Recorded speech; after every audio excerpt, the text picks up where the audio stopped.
Olá pessoal, sejam muito bem-vindos a mais um vídeo do nosso canal. Estou muito feliz de vocês estarem aqui comigo, tá bom? Não se esqueçam de se inscrever no nosso canal, curtam, comentem e compartilhem esse vídeo. Ajude o canal a ganhar engajamento e chegar a mais pessoas, para que elas também possam ver esse tipo de conteúdo que está sendo feito aqui, que está sendo lido por mim, o futuro espiritual da Terra. Estamos no capítulo 8. Seja um líder da transformação planetária. Não esqueçam também de se inscrever nas nossas páginas do Kawaii e do TikTok que vão estar aqui na tela, tá bom? Capítulo 8. Seja um líder da transformação planetária. Clarencio escolheu o próprio responsável pelo funcionamento do estudo em grupo para acompanhar. Era um homem de seus 45 anos, tinha características intelectuais mais desenvolvidas e certo clima íntimo que lhe dava uma autoridade moral em crescimento. Depois das despedidas do grupo, Carlos pegou seu carro para retornar ao lar. Clarencio pediu que eu me concentrasse em sua mente a fim de perceber o material dos seus recursos íntimos para análise em nossos estudos. Concentrei-me no seu campo interior e logo várias imagens, paisagens, pensamentos e pessoas surgiram aos nossos olhos.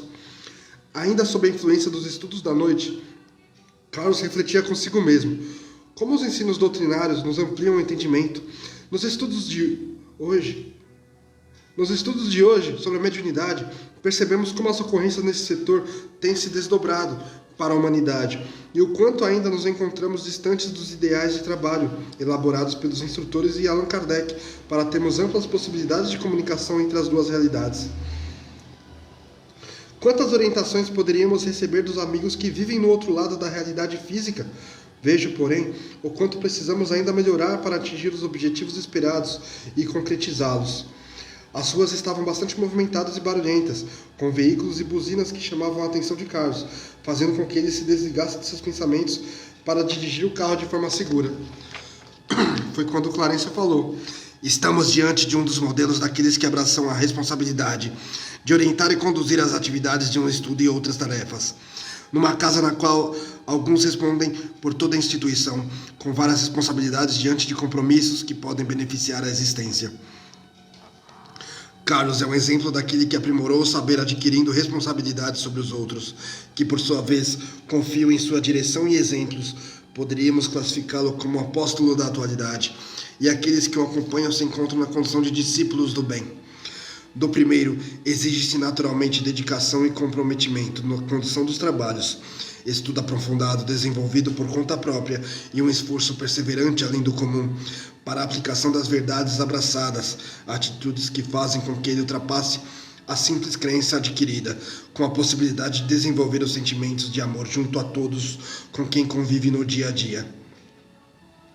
Poderíamos classificar pessoas assim como verdadeiros líderes de transformação, e é através desses dedicados amigos que os mentores espirituais atuam constantemente para se transformarem em exemplos vivos e espalharem a mensagem do alto com eficácia, aqueles que buscam o alívio para suas dores, a consolação orientadora e o esclarecimento elevado que os direcione e incentive.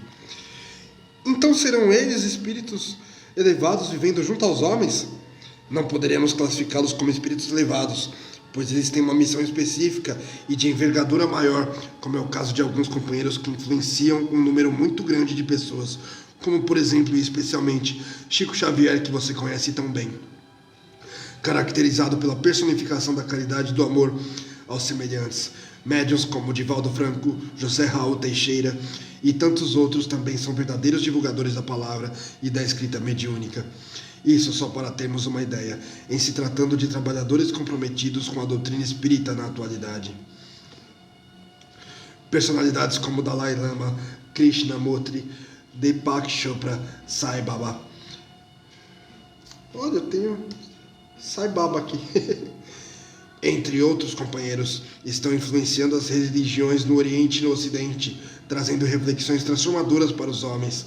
Lembramo-nos também dos corações amorosos de muitas mulheres como Madre Teresa de Calcutá, Irmã Dulce e tantos outros agentes que permanecem anônimos nos noticiários da TV, jornais e revistas. Poderíamos multiplicar ainda mais esse número se adentrássemos nos campos da ciência e da arte, já que todos esses que atuam de forma diferenciada na humanidade são manifestações da vontade do Pai na orientação dos homens. Não são poucos os que poderíamos classificar como mensageiros do alto, mas tomando o exemplo de Carlos, como referência, encontramos homens e mulheres que foram preparados pelos planos espirituais para servirem de exemplo aos que principiam a jornada da transformação moral e não podem conviver diretamente com os poucos missionários da exemplificação coletiva.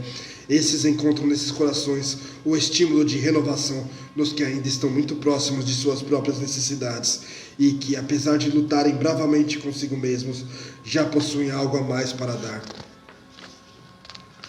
São companheiros que já sabem se conduzir com certo nível de acertos, com seu esforço pessoal direcionado para a conquista da elevação espiritual e possuem recursos para vencer os desafios que suas missões lhes propõem, bem como os obstáculos de ordem pessoal, pelos quais, se bem cumpridos e vencidos, desmarcarão na encarnação atual a condição de completistas.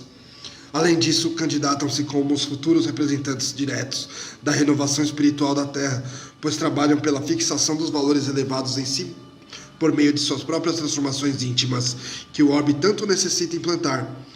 Compreenderemos então que esse trabalho não acontecerá em uma única existência, mas contará com um número de encarnações que irão ultrapassar as necessidades de um mundo de provas e expiações, tornando-se um processo em linha reta de crescimento realizado nos dois planos existenciais. Silenciou por alguns minutos e continuou. Chegará o dia em que todos nós, que adquirimos tantas experiências neste lado de cada vida, contribuiremos diretamente para que o programa de elevação não seja feito apenas por nossos irmãos de redenção. Encontramo-nos na condição de espíritos em regeneração e estimados também dar nossa contribuição para essa evolução planetária, em agradecimento a tudo que temos recebido da misericórdia divina. Não será uma felicidade efetivarmos, por meio de nossos esforços, a elevação da Terra à condição de um mundo superior, colocando o tijolinho nesse edifício em construção, proporcionando a essa morada a mudança necessária? Ao ouvir a pergunta de Clarencio, sorri com satisfação e alegria, e respondi entusiasmado: como não? Seremos muito felizes se isso acontecer.